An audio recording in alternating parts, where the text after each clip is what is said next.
Turning now to St. Joseph, Michigan, we're learning more about the arrest of a former pastor named Glenn Rosenbaum. He's now facing several criminal sexual conduct charges involving minors, kids here. Our Meredith Scheimer joins us in studio with that brand new reporting. Meredith. Yeah, 59-year-old Glenn Rosenbaum was a pastor at Grace Lutheran Church and School. Last March, allegations were made against him. Following a year-and-a-half investigation, he was arrested by the Berrien County Sheriff's Office on November 7th.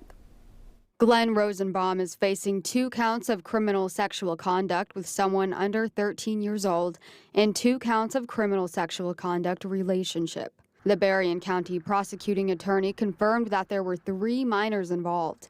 The church did not want to speak with us on camera, but sent us a statement in part saying, "It is heartbreaking to learn of these allegations.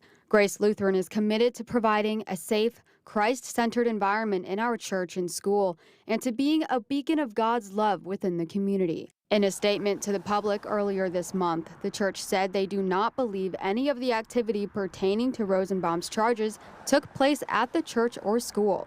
However, Rosenbaum was immediately terminated from his ministry service after the initial allegations were made. We have also learned from news tips that Rosenbaum often worked with kids at Grace Lutheran. Berrien County prosecutor Amy Bird says they work through child abuse cases every single day and that it's very prevalent in the community. She urges parents and guardians to believe their children if they mention anything about sexual abuse and to report it to law enforcement immediately. Oftentimes, the perpetrator of this abuse is someone that the family knows and trusts, if not also a family member. It's someone who's ingratiated themselves. It may be someone who has a job, has romantic partners, is someone who's well-liked in our community. In these cases, the prosecutor's office works closely with the Children's Advocacy Center of Southwest Michigan.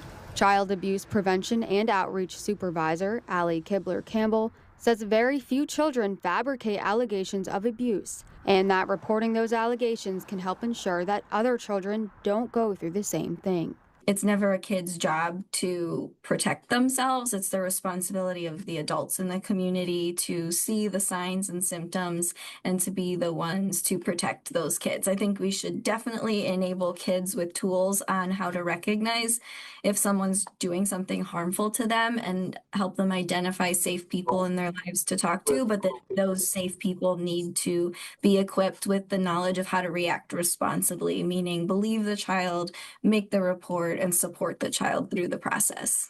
You can report child abuse to your local law enforcement or to the Child Abuse and Neglect Hotline. Those numbers differ whether you're in Michigan or Indiana, but you can find them on our website at WNDU.com.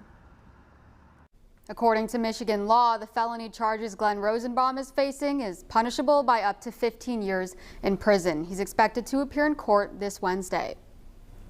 Such a difficult story all around. Meredith Scheimer, we appreciate the reporting. Thank you, Meredith.